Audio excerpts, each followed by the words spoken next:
Good, I got this stuff. Say beer already, so switch.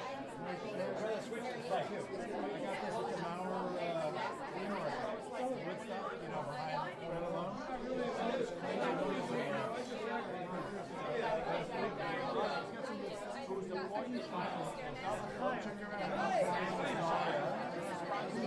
Go in and she's on the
Good, I got this stuff.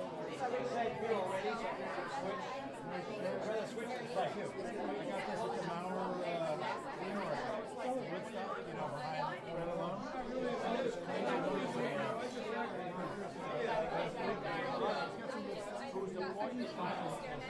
Check her out.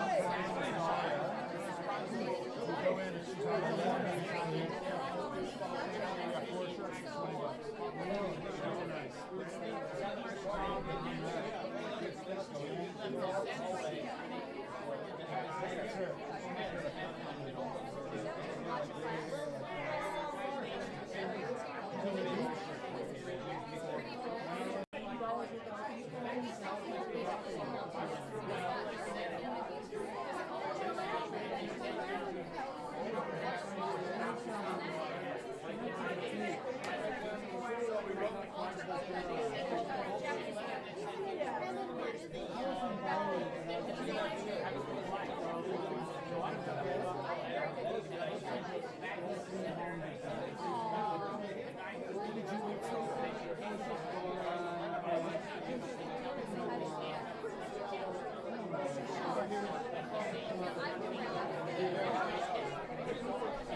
Ladies and gentlemen, welcome to the 60-minute match.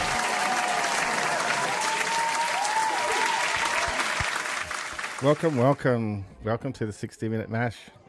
It is Hi guys, welcome back to another week. another week. Yes, another week closer to Christmas. It is the 30th of October, so happy Halloween for tomorrow, everybody. Oh yeah, tomorrow, Halloween. I'm not a Halloween man, I'm an Australian. Anyway. That's fair, cool. That's a pretty common take. I was the same, but kids are getting into it, so I've got to Yeah, that's what we've got. follow along with that. And the big kids are worse for it. Anyway, cheers. Yeah. Yeah. Happy end of October. Yes. So, yes, kicking off Christmas shopping too. So that's after Halloween. Now we get into the Christmas. It doesn't end. When's the then there's Black Friday sales or something, isn't there? Isn't that That's in the November? Yeah, that's the next big one. I don't understand the Black Friday sales. It's never even on a Black Friday. It's turned into a week, a Black Friday week.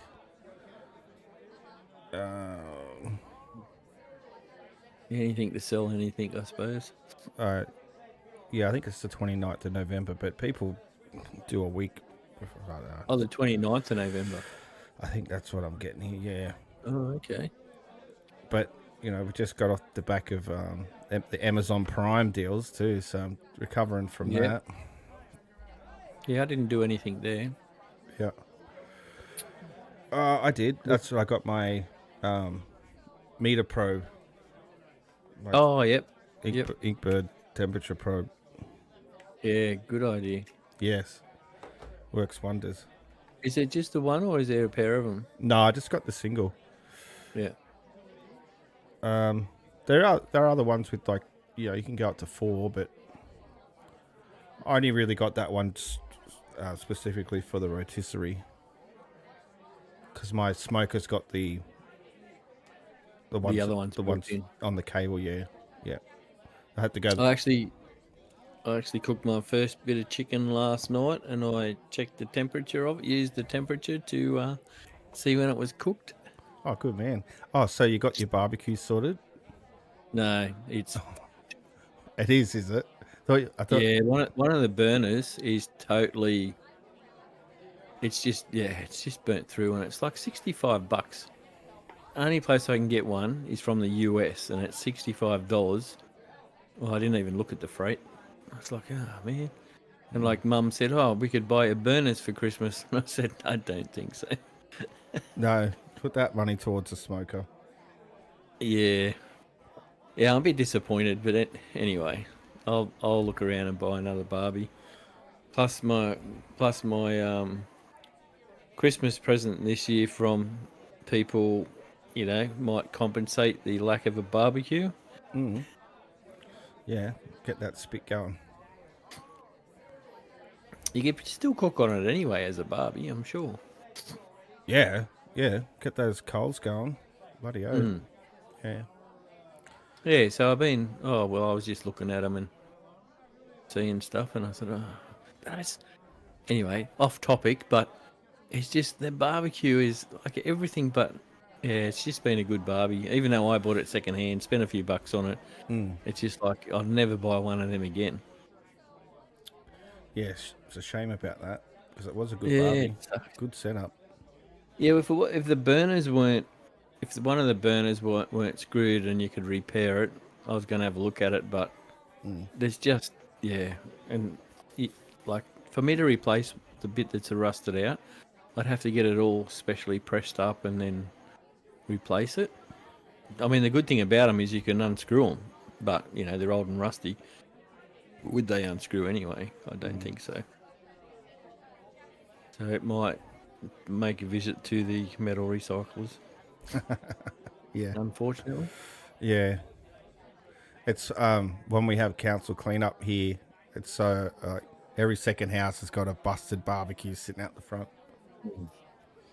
It's a shame because I've inspected a few of them and they don't look too bad on the outside, but when you lift the lid, you just see that dog shit that's happened to yours. It's like, Yeah, because externally, geez, I could give it. It's just faded paint, and it's all stainless steel, so it's just magic. But yeah, lift that lid, look on the inside, and the guts of it are just Cooked. like when I took the burners out and took them up. It's just rust falling out from the inside of the burner.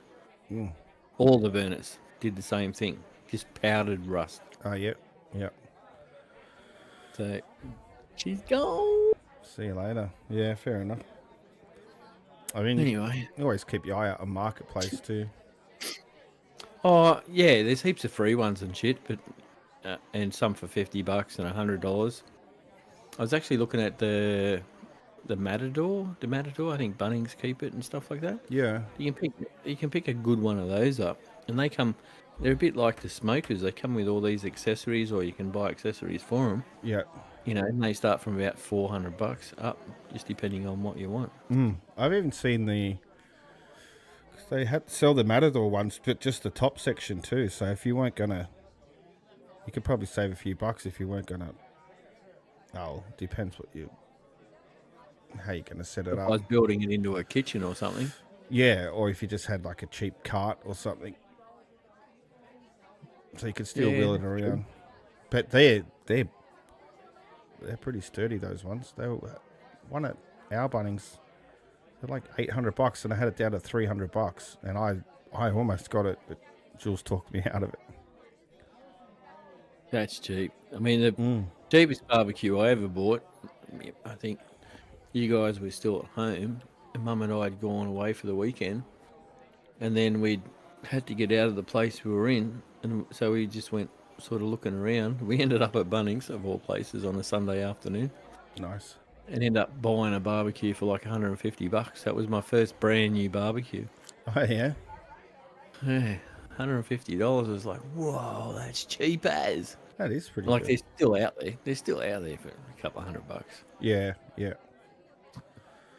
Like the Jumbo stuff, it's got a few Barbies and stuff. Yeah. And then I was on and off the Jumbuck offset smoker because it's cheap as chips. Oh yeah. No, if I'm going to buy a smoker, I'll get a pellet one. Just because it's more controllable. Yeah. Yeah. That's true. The offset one, you spend all day just making sure you have the right temperature. Yeah. And being a newbie, and just seeing like you and another friend like Matt doing what they do, it's just like set and forget basically. Just keep an eye on your temperatures. Yeah, it kind of is. Yeah. Yeah. It's handy.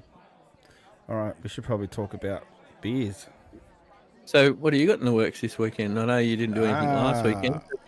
Too busy getting on the piss. That is correct. So I was sampling. See, just trying to get trying to get an idea of what's out there and what I like. I think I sample every day. Yep, that's a good one, Paul. Let's do that one again. Yeah, and then I started sampling the Scotch, and then I can't remember too much after that. Well, that's totally off topic. Oh, yeah, I'm still married, so I don't think I did anything too crazy. Although 60-minute mash can lead into distilling and Scotch and whiskey and It sure can. You can go down. making hand cleaner, of course. Well, we might move to New Zealand before we start talking about that because it's legal. Completely legal over there. It's going They on. have some good products. When I looked into it a few years ago, well, it'll be a long time now, and I was actually looking for equipment long before Kegland and everything. And New Zealand's got heaps of products over there, and then you find out it's illegal to make spirits in Australia. Yeah. And the only reason for that is because you need to be registered for tax. Yeah. That is the only reason. I found that like, are you kidding me? Yeah, just so you can't even own the equipment. Just having the equipment, no. Yeah, well, it's probably something we shouldn't talk about because we don't know enough about it. But I mean, we all know plenty of people that are doing it. Yeah. Yeah, I wonder if the easiest way to do it on a small scale that can be legal. I guess that's a question. Isn't Isn't there some ruling that if as long as you're under 5 litres or something, is that the ruling? I think you can have a still. You can legally own a still if it's under. Yeah, I can't remember exactly, but yeah, we'll just say like 5 litres. There's a limit to own the still, but then there's all those other rules. Rules still come in when it comes to what you're distilling, and you can't even distill for personal use. It has to be for commercial. Oh, okay. Mm. So these air stills that they sell in different shops and stuff, are they just for hand sanitizer, are they? Yep, apparently. Nail polish remover. Okay. Or water, if you want to distill your own water. Oh, all right. You do that the same way, do you? Yep. I did not even know that. Yep, you get Did that. not even know that. You get the vapors, cool them down, and what you get out, that's purified water. Darlene was actually talking to me during the week, or on the weekend, sorry, and they were learning. It sounds funny, but they were learning distilling at school. Oh, okay, yeah. Like, I think it was part of a whole curriculum thing, but distilling was a whole another process on. I wish I could think of the topic, but yeah, she was talking distilling. How it was just explained to her and diagrams and stuff, and it was just to do with the conversion. From your mash, from your sugar wash, into how the process works, from the condensation and stuff like that. So yeah, she went through it all. And I said, oh, okay, cool. Yeah. So she comes out the back every now and then if she's here on a Saturday and I'm making a beer, she'll come out and have a bit of a chat and I'll explain stuff to her. So yeah. Oh, yeah. Yeah. Oh, my baby alarm is...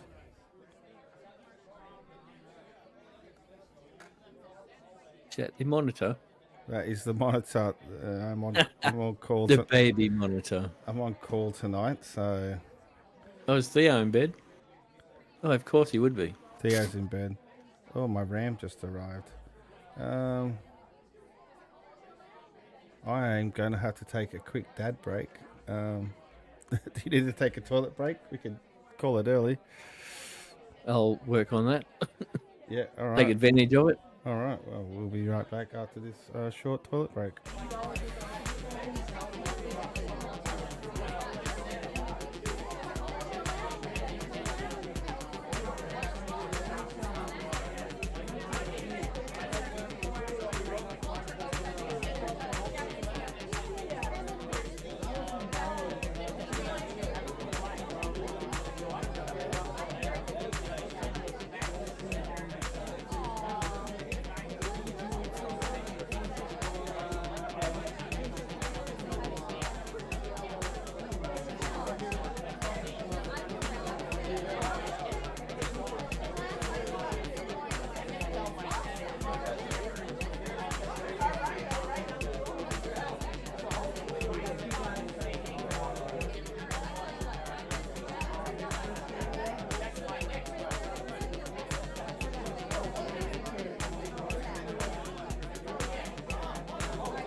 I think she's settled for now. It was a little bit warm up there, so I just cracked the fan on for her.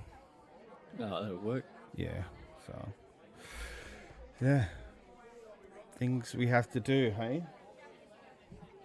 For the price of fame. Oh, it was and good. peace. It was good too. I was doing that. I got to my RAM arrived. It just turned up now. Yeah, just out when I was up there, I got the notification it was delivered. Friggin' hell, that's a late delivery. Yeah, it was. I was surprised when they said it was out for delivery at like 3 o'clock or some shit. Yeah, well, that's what I thought you said before, and I thought, no, you wouldn't be getting it now. It's like nearly bloody 5 to 9. Oh yeah, 2 new sticks. We'll see how that goes. Nice. Might not fix my issue, but oh well. That's probably the cheapest thing I could upgrade to test. Another toy. Yeah.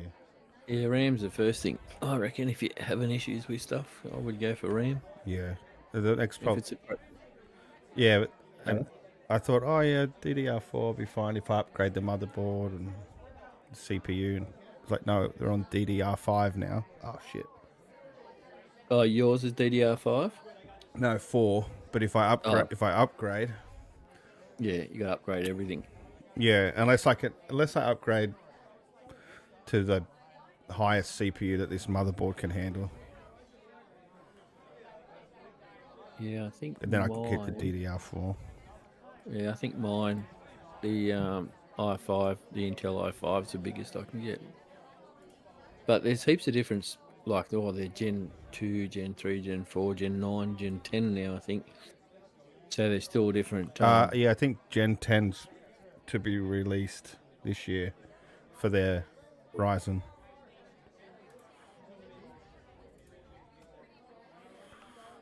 Crazy. Yeah. Can't believe it. Back in the day when, we first got our computer. Miles from that now. Yeah, when RAM wasn't measured in gig. No, it was in megabytes, and 256 meg. I think there was I think 256 was the smallest. 512. Yeah, that was nuts. Holy dooly. That was our first computer, going back now, I can't remember the year. It was a 386 SX. Ooh, paid more for that than what you can. You almost get like one of the best spec computers for what we paid for that, or what you paid for that.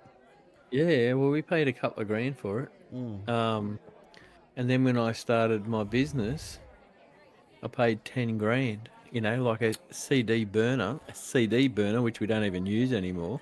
Yeah, Was cost me $2,500 or $3,500. A MIDI card just to play proper music was cost me $1,500. that's hectic. CDs were like $20 a hit. So Yeah. if you fucked them up, And it didn't take much. It didn't take much to fuck a burn up. $20 frisbees. Yeah. You probably remember sitting at home and I'm saying, walk quietly. Yeah, 'cause, don't- I didn't want to bump the. Don't bump that. Yeah. Oh, I remember those days. Oh, that's going back a bit, dude. And then it come a point where just every CD-ROM was just a given that it had you could write with it. Yeah. Yeah, mate. That's evolution for you. And now we don't even use them. I don't. No, I don't have one. I haven't. I've sold a few new machines and CD is not even part of it. No, doesn't even go. No. Anyway, what are you brewing this weekend? All right, so just share the screen up here. Oh, if I could even share the right bloody thing. Miami Weiss. Oh, he wants to play this game. Give me 1 sec. Ooh, did that say it was a Philly sour? I think that's what it's saying. Punch this Philly sour at 30C.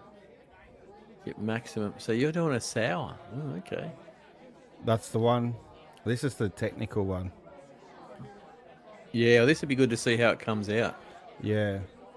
So, yeah, this is another recipe kit from Kegland, and they're kind enough to share the Brewfather data with us.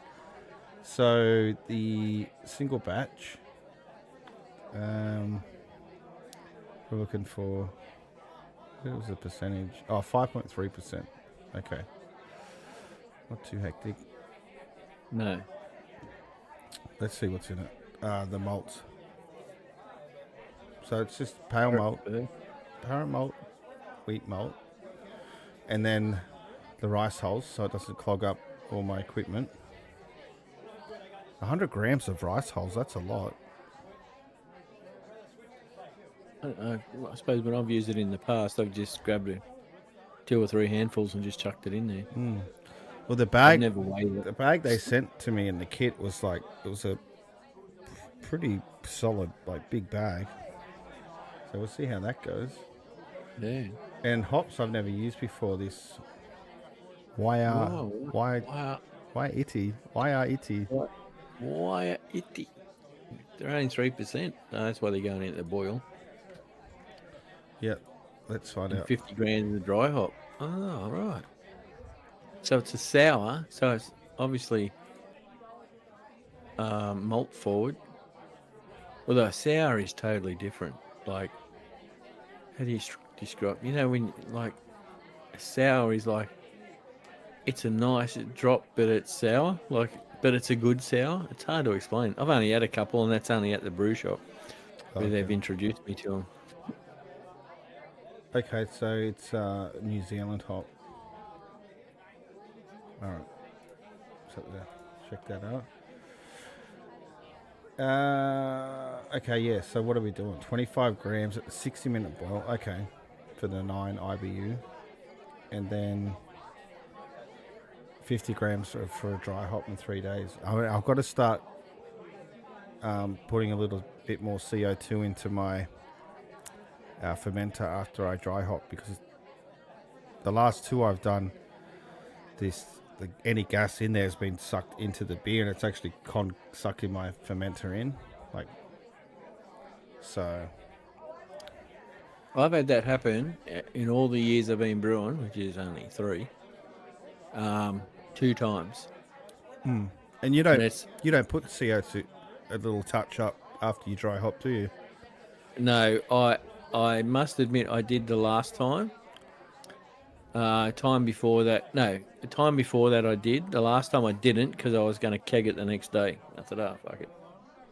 Yeah, fair enough. But all it's doing is that's sucking the oxygen. That has basically consumed all the oxygen that was in there. Yeah.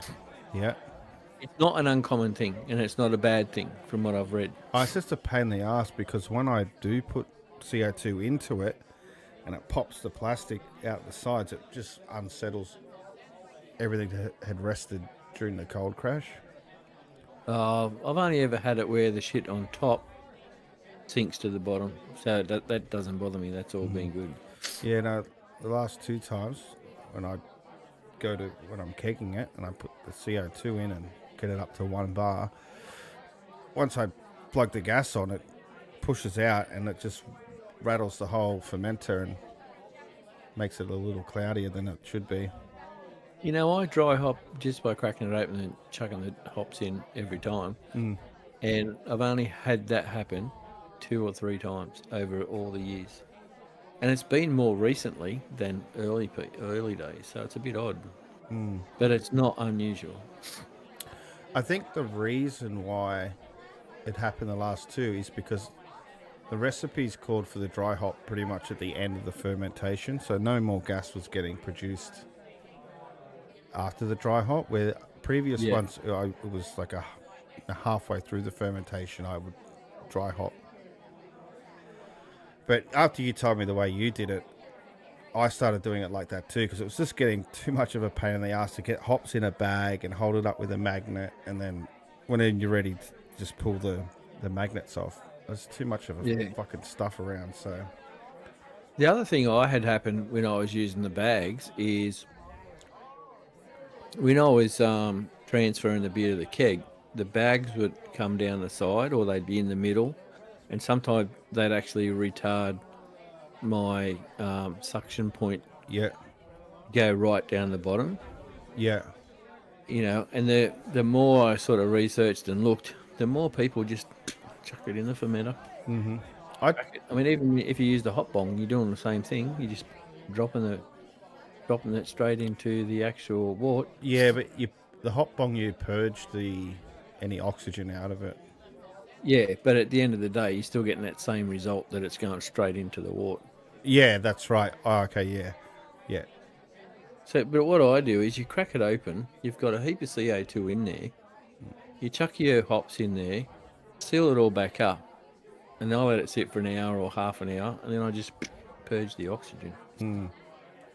Always make sure I purge it. Yeah. There'd be bugger all oxygen in there because the CO2 sits on top. Yeah. Yeah, I think I'm just going to play it safe. I'm just going to put a little nip of CO2 in there and purge. Yeah, it's not going to hurt. Then I definitely know I've got plenty of CO2 in there to be absorbed. Yeah. And I don't have any oxygen in there, so... Yeah. I'll do that with the... Yeah. So this is the 3-day dry hop. Guessing 3 days before? No, before. Well, I'll have to look at the nitty gritty in the yeah, to Brewfather. look at the actual the recipe, Brewfather, Yeah. because there's an option there to go days or days after Yeah. or days before. Yeah. And so another first, actually, there's a couple more firsts here for me. There is the so normal salts, the well flock, yeah, normal. Probably just put in a full tablet for the well flock. I'm not going to cut one in half.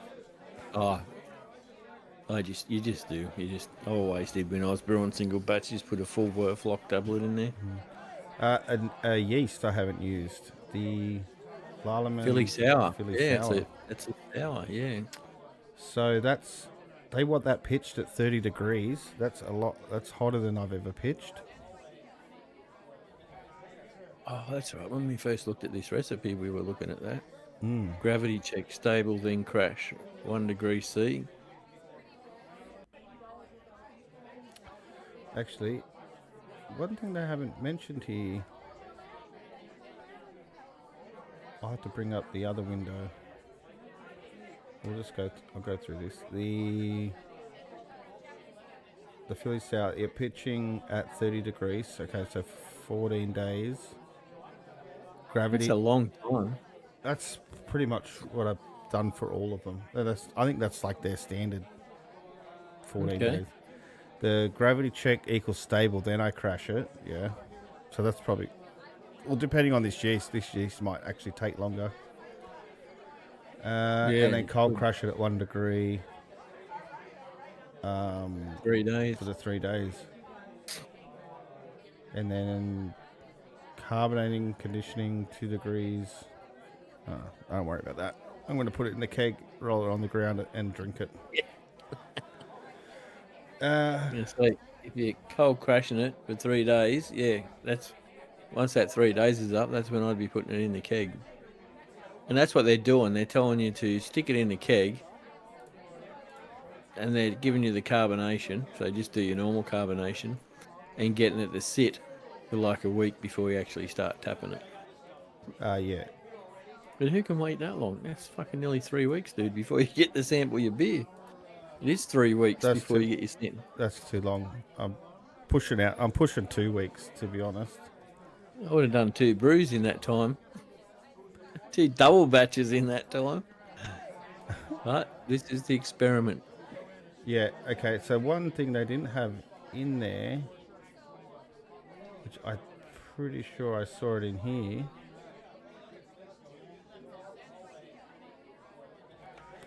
I don't know. I might be tripping. It might be a different recipe. Yeah, it must be another one. There's another recipe.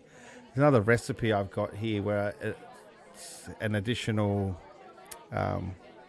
flavor additive, like a liquid flavor. Oh yeah, I remember reading that. And it is here. When you look at your bottom of your brewfather, if you're adding flavour, favouring your choice, highly recommended is cherry and lime. That's at the end of your recipe, down the bottom. Yeah. I thought Or in the brewfather app you got open. I thought I saw it in here. Let me just check, because it might actually have been the pulp addiction.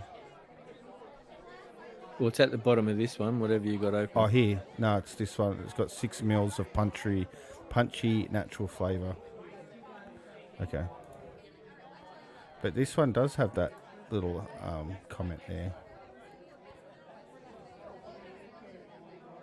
We're adding a Flavor Town flavouring of your choice. Highly recommend cherry and lime. Okay. Must be pretty concentrated because it's 6 mil. 6 mil is not a lot. No, yeah, you're right. It'd be like, yeah, concentrate. Did that come in the pack or you haven't got it yet? I think I do have it. Okay, cool. Because it's part of the recipe. I'm just scrolling around here. So, yeah, there are the options for this one if I wanted to add in any of that. But I think I might just not add anything else and just try it. Just do what the recipe is and what they supply you. Yeah.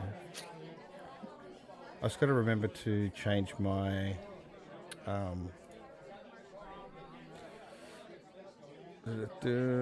my water source. Yeah. Because I hadn't been doing that. I thought it automatically would do that for me.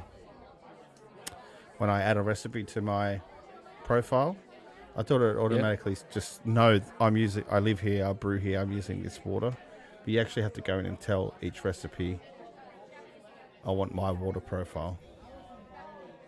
Okay. So that would have just changed my salts a little bit. But then in saying that, I haven't even actually tested the water that I use after I put it through the filter.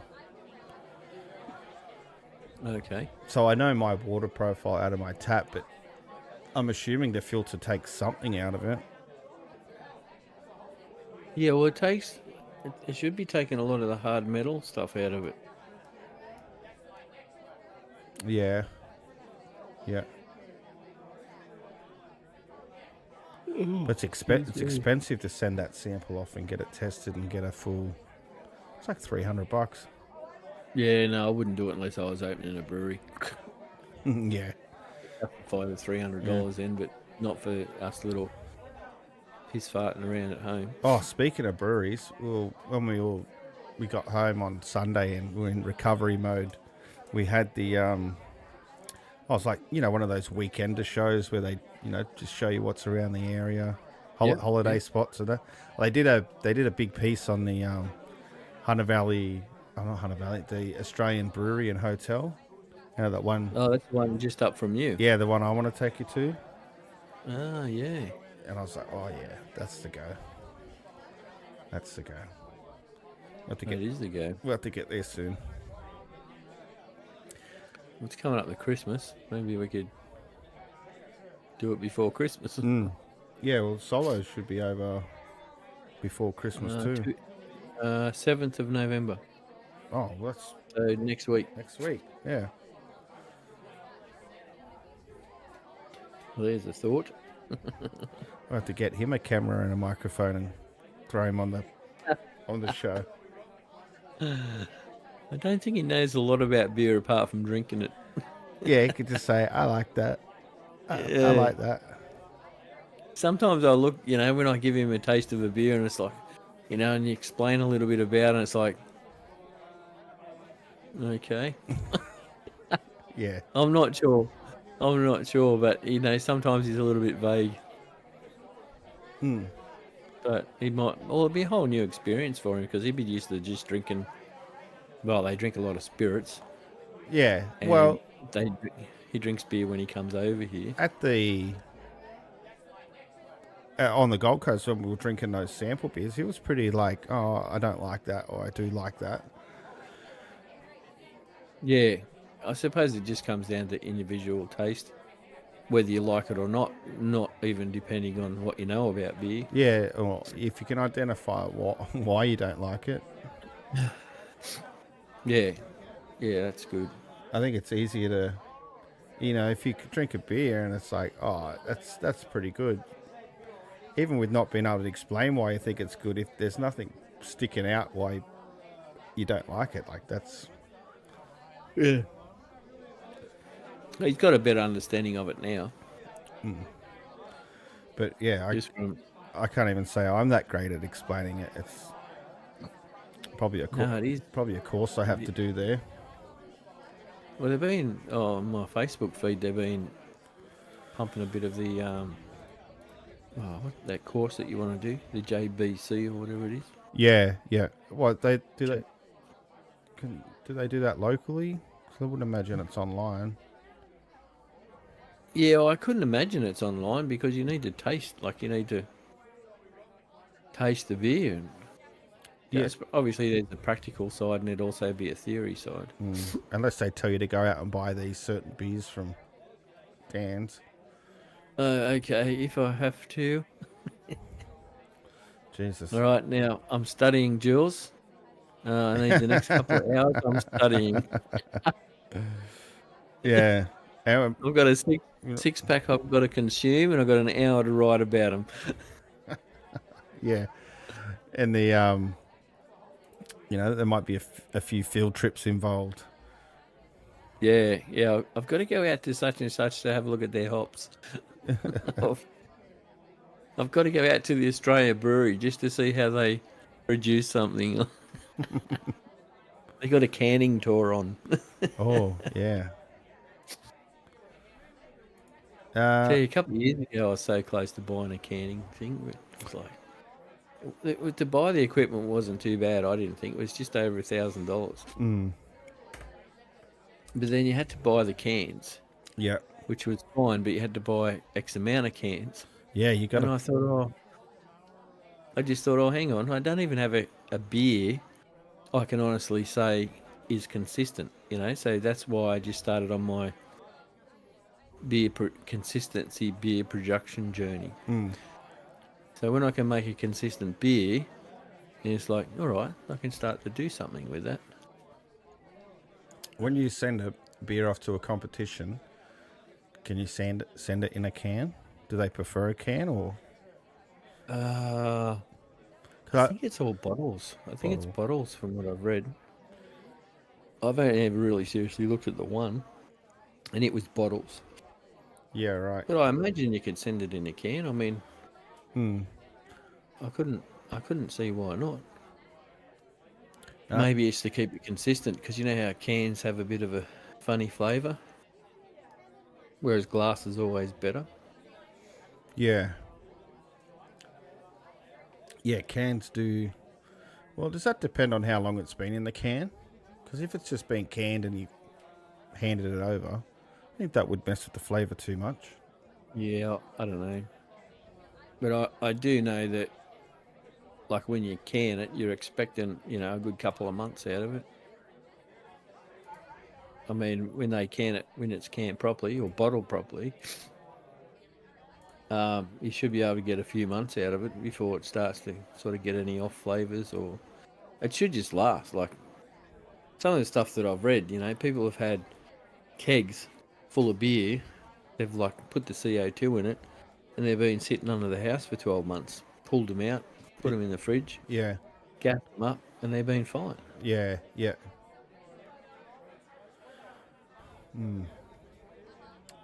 I can't say I've had I don't really, anytime I put one in a bottle, it's either going to you, which lasts about a week, or I'm taking to the brew shop, which lasts a couple of hours. Yeah. So, all right. Let's move on. This is what I was talking to you about the other day for my hand sanitizer. Yep. The 10-litre barrel. But what I was going to put with it, where did it go? I'm trying to find the quickest way to get there. Oh, and of course it doesn't suggest. Oh, here it is. Now where's the Irish one? This one. So I was thinking of putting mixing this with my hand sanitizer. Because I think this does 1.25, so I'll need 8 packets to do 10 litres for that barrel. And then aged it for a few years. So it technically wouldn't be all grain hand sanitizer. It would be sugar wash sanitizer, but with this. The Impressence Irish whiskey flavour. Yeah. Because it says here just add neutral hand sanitizer. Neutral spirit. Do you think I should have just got one fucking packet just to try it out? Because I've got heaps of sanitizer. What does it do? 1.25 litres. Yeah. Oh, yeah. I would just buy one and then try it. Because does it say how long you've got to leave it for? Well, it does recommend leaving it for 24 hours, but they also recommend aging the product in oak chips or an oak barrel. Because a small amount of oak aging makes a huge difference to the complexity and smoothness of the final spirit. And I thought, because I don't want to go down the route of just adding in that liquid shit, because that's foul.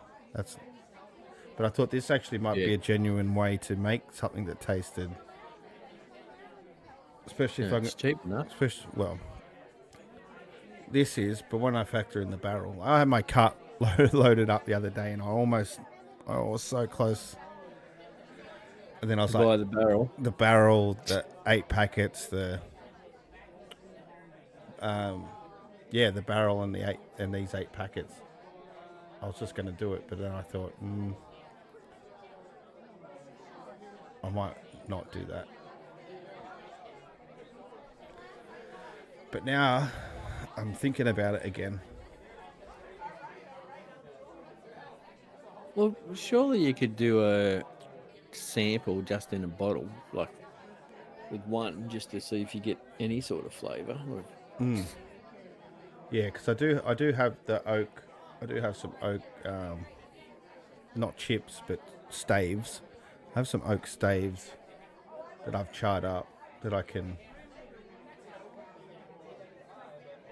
age for, I don't know, just give it a week or so and just see if it looks like it's going in the right direction. Yeah, that's what I mean. Like, it's only $5 for you to try it, and it's going to give you, let it sit for the week and just see what it's like.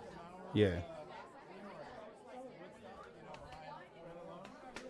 All right, I'll try that. I just didn't want to make something that was tacky, but I've got to do something with this stuff.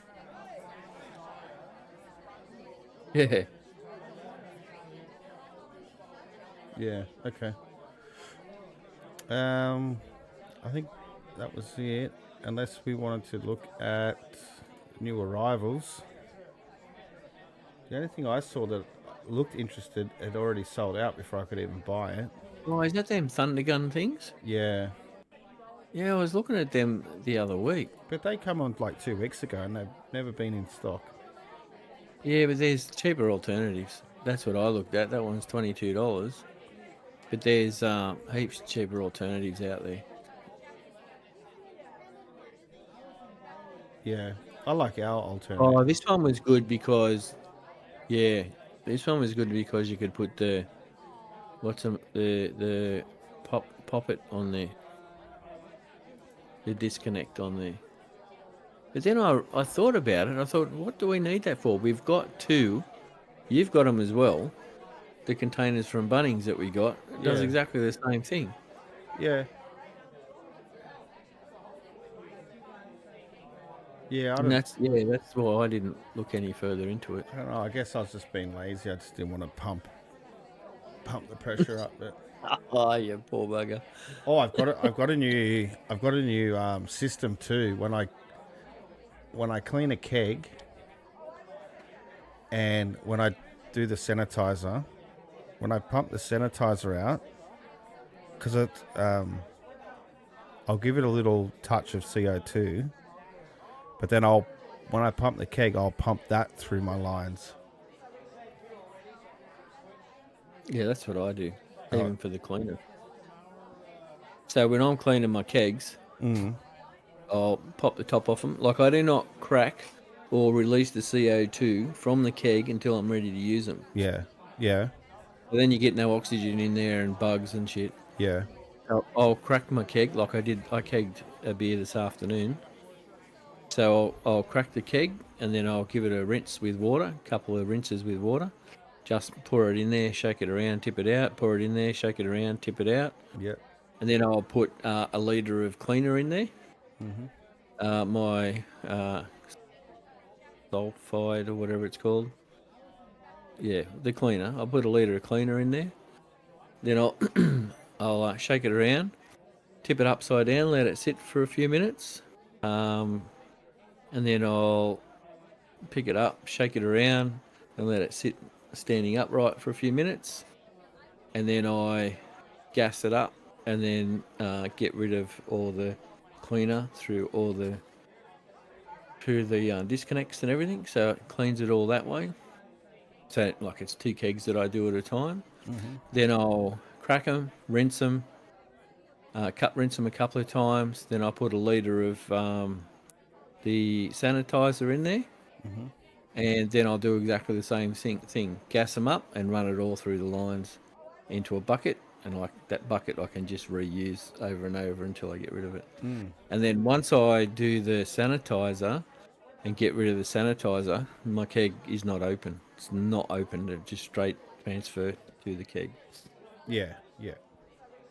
Yeah, I was doing similar. It was only recently that I was like, hang on, I'm just pumping this sanitizer through a line into a bucket. I'm like, I can actually just pump it through my showing a bit of nip there. I could just pump it through my taps on the kegerator and just flush all that out too as I'm going. So yeah, you could. I mean, you could do that, but at the time, like, I might have other kegs and that in there. I just clean my kegs. Once I do a double batch, I'll put 1 keg in the fridge and I'll put the gas on it. I won't force carbonate it. So in a week's time when I'm due to drink it, it should be carbonated. And then the other one that I'm going to drink, I'll force carbonate, whack it in next to it. yeah. But yeah, how I clean them is, just...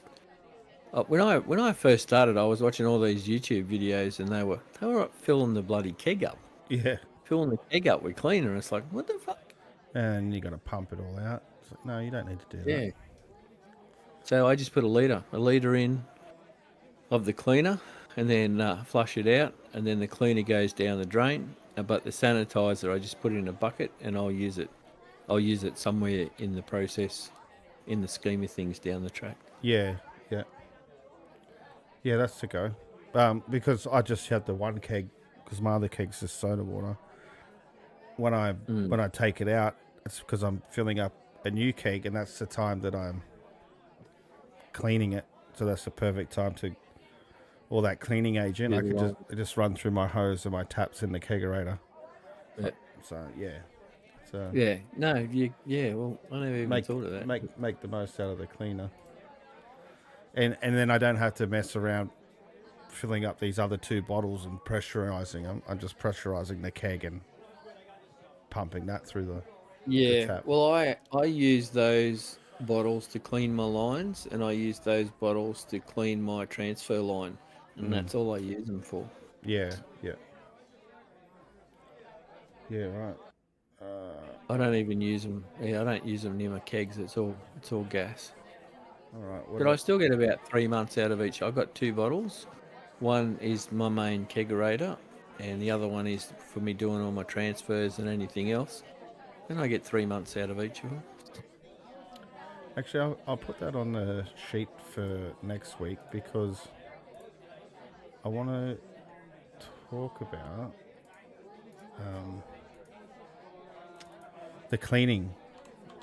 The one that you get from Country Brewer. And the Is one, it sulfur? yeah, sulfuric. Sulfur percarbonate or something Yeah, like that. yeah.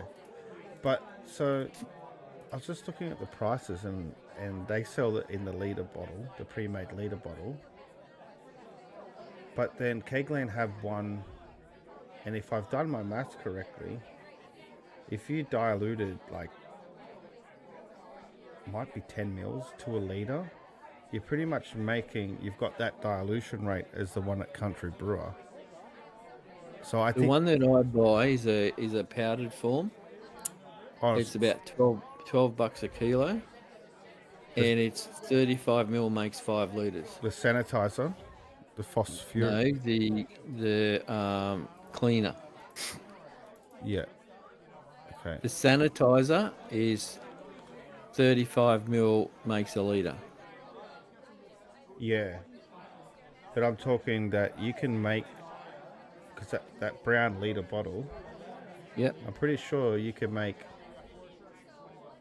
it's either 10 or 100 out of Kegland's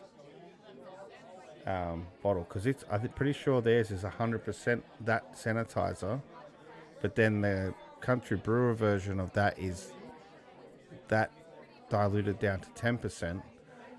I'll double check, but The one I use, the sanitizer from Country Brewer, is 35 mil makes 5 liters. Yeah, 1 liter. yeah, Sorry. yeah. But when you look at the label on that actual bottle, it says this liquid is 10% this other chemical.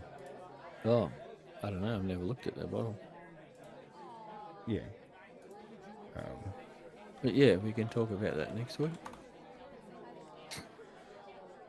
This phosphoric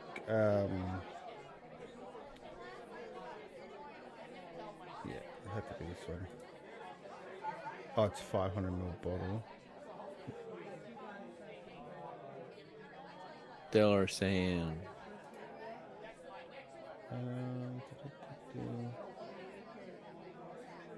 Actually, I had to double check.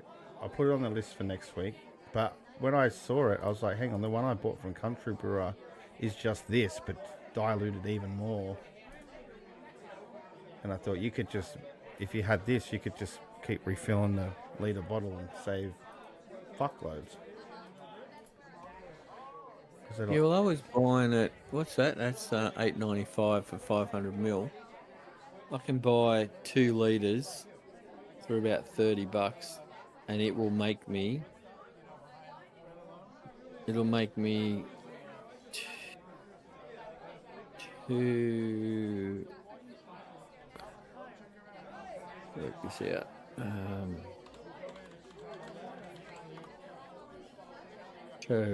2,000 divided by 35.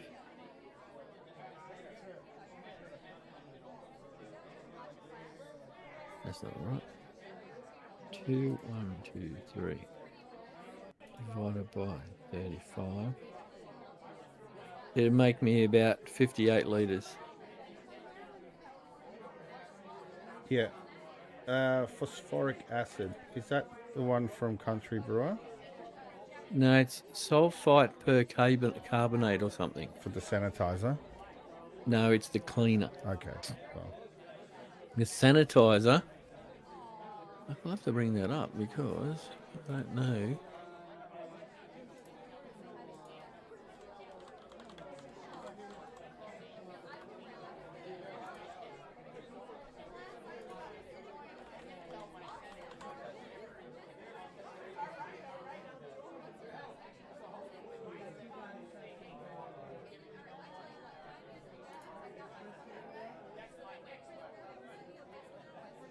no, okay, so based on phosphoric acid, and this is phosphoric acid 85%. And what's that? Is that a litre? Oh, 750 mil. Marine sanitizer, they call it Pro Sand Concentrate. Why can't I make this image bigger? Hey? But that says the image says 1 litre. Oh, you got something different. I just typed in. What'd you type in? What have you got? Not on your share screen. It should be. Oh. Okay, 1 sec. Oh. I can see it on the live feed, but I can't see it in my actual Google Meet. Okay, now you will.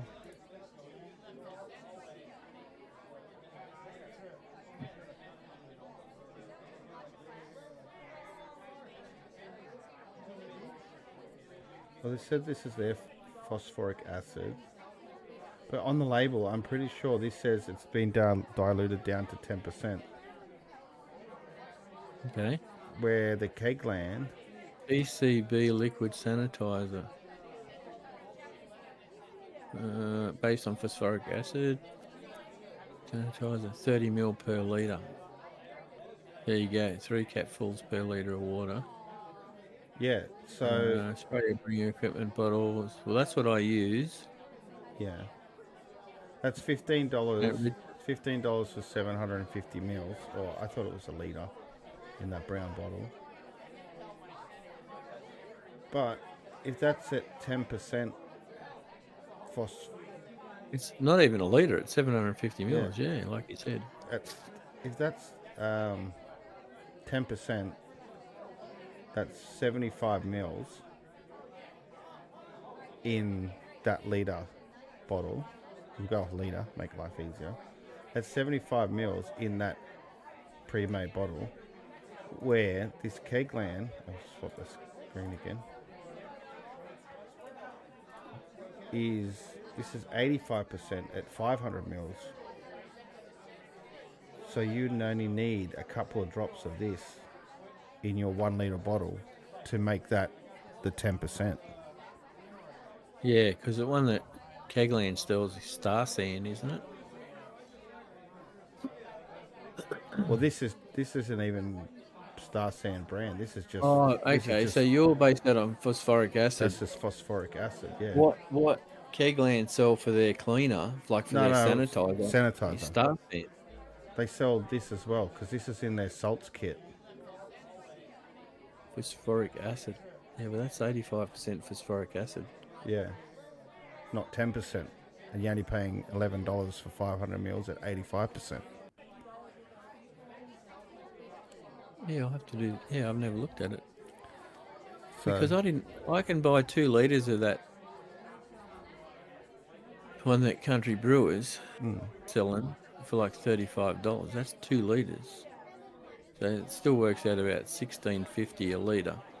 yeah, but that's dilute. That's your dilution. That's your actual cleaning. If you were to turn this into that 1 litre bottle, then you still do that again. Go again to make that what you do with Country Brewer. But yeah, well, the Country Brewer, 30 mils of that makes a litre. Yeah, that's right. So you'd add 30 mil and then add a litre of water to it. Yeah. But regardless of that, to get to the bottle that Country Brewer is selling, you could make a shitload of those out of one of these, like a lot. Yeah, what do they say they water down? Well, it's 85% phosphoric acid, 15% water. But but do they say what the ratio is to break it down? Well, you would just calculate it to get to your 10%. If I had phosphoric acid at 85% and I want to make a litre at 10%, how much water do I add and how much phosphoric acid do I add? And that would be the exact same 10% bottle that you're buying from them now. Yeah, but what do they recommend to water it down to?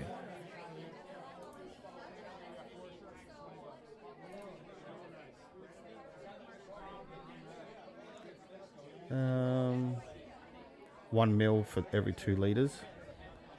1 mil for 2 liters. Yeah.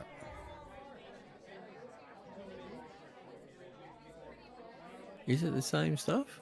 Like, It's 'cause that's a huge difference. It's pure. I'll be buying that. Well, that's what I'm saying. That's why. Yeah, no, that's what I would be buying. Yeah. So a didn't- non-rinse sanitizer when diluted to water to concentrate of 1 mil per 2 liters. That's your. So that's how they do it. Instead of 3 caps of the 10%, they just do 1 mil. They do 1.5 mils for 3 liters. 1 mil for 2 liters. So half a mil per liter. And I suppose that the difference then is why would you buy that over the Star Sand? What's the difference? Like, why do they have Star Sand and then they have the phosphoric acid? I mean, I know Star Sand's all bubbly and everything like that, and it looks impressive. But the phosphoric acid, does the same friggin' job. Only it's heaps cheaper buying it from Kegland. Well, their Star Sand is Stellar Sand sanitizer phosphoric acid. It's 50%. It's less concentrated. But it's still cheaper buying it that way than it is buying the country brewer one. By a mile. Even at 50%. At 50%, that's you using, like you're getting 5 Does times. it say there what it breaks down to? I was just looking. I was just trying to do it off the top of my head. If you're doing 10% 3 capfuls, or 30 mils. 35 mil, also, yeah, 30 mil. 30 mil, then you'd be doing 5 mil a litre. It's still heaps cheaper. Yeah. I mean, in the long run, yeah, that would add up. If you getting one every couple of months, you get one of these, it's going to last you the year. I was buying some of the Kegland cleaner and stuff. But the sulfite percarbonate, like it's just, 35 mil makes 5 litres, and it's like $12 a kilo, and it's just convenient. I was buying the Stella Clean, I think I was buying. I was using the Stella Oxy, but now I'm about to crack open my Stella Clean, so I think I heard better things about this one, the Stella Clean. Yeah, well, when you watch their video, if you're using just sulfide percarbonate, there's certain oils and stuff that it doesn't clean. Yeah. Whereas the cleaner, the Star Sand cleaner or Stella Clean gets those as well. Yeah. I mean, I use the sulfide percarbonate simply because that's what the boys said they've always only ever used, and that's all I've ever used apart from I tried the Stella Clean, and I didn't notice any difference, and the other one was cheaper. So yeah. And then I can't find it, but because I wrote cleaning. But if you type the salt kit, because this is where I got this from, this bottle from anyway, and that's when I noticed that chemical was the same as the one that Country Brewer had. I was like, well, why the fuck don't I just water this down? what are they using that for? Acid? Yeah. Some of the recipes for the water. Yeah, here. Oh, that's not on my shirt. Hang on. Here, it's 6.6 mils of phosphoric acid. Phosphoric acid. At the 85%. That's fucking hectic. That's hectic. There you go. I'm using that to sanitize, but I guess yeah. And that's like what's that? 6.68. That's almost like 14 litres worth. I mean, that's just the water profile that beer comes from, right? That's probably what puts that beer in that category. So I was wondering about that. Yeah, food for thought. I'm gonna grab a beer and let's watch some funnies because we're running over time. You gonna grab a beer? Yep, Alright, I'll grab one. I've got no funnies. that's all right. But I'll grab a beer so it makes it funny. Good idea. Good idea. And we'll be right back.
Back.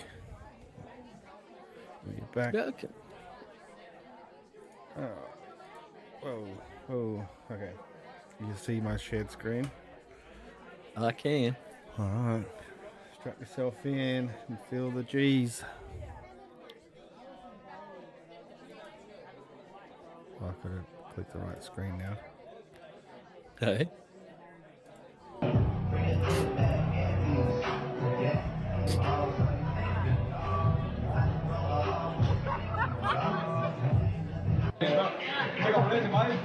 Så siger man derfor, er det lige undergrund? Så siger man, On your marks, get set, go! Come on, Tom!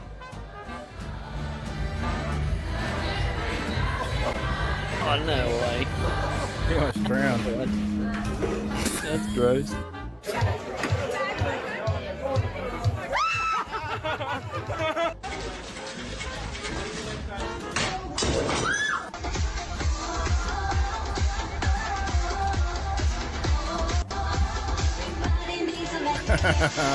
Get wrecked.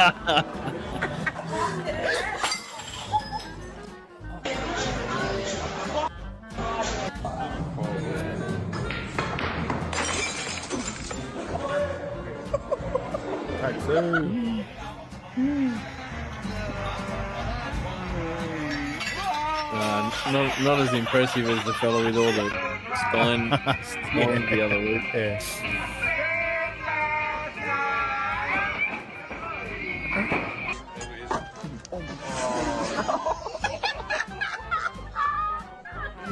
Oh, the white shirt.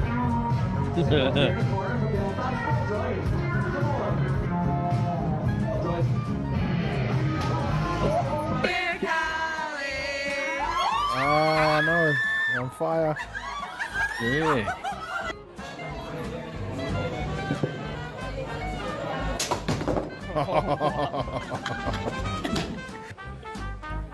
Oh, that'd suck. No.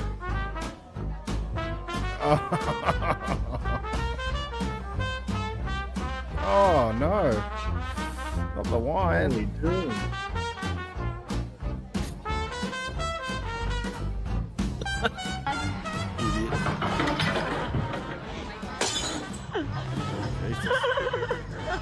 Time to go home. Yep. Let me finish this beer. Which one's gonna fall? Oh yeah.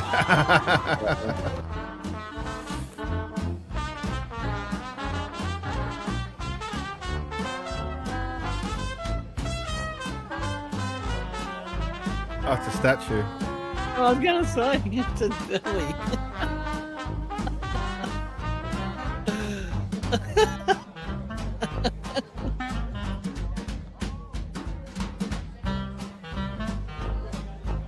Oh, he's banned from making.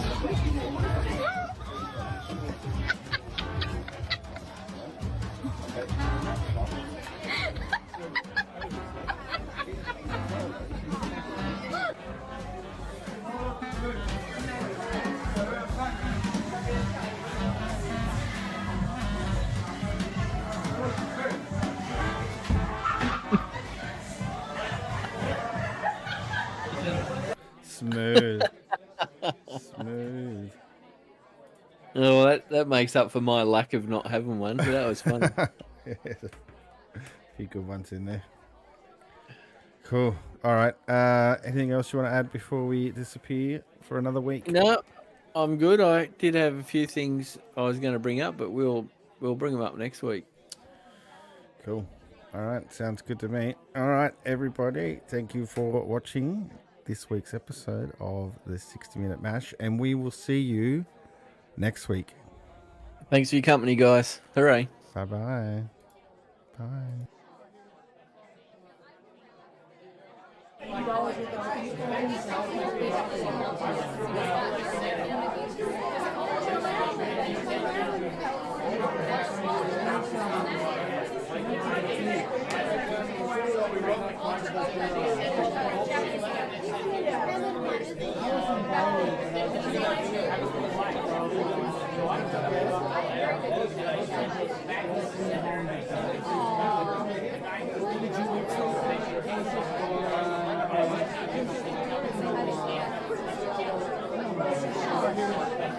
I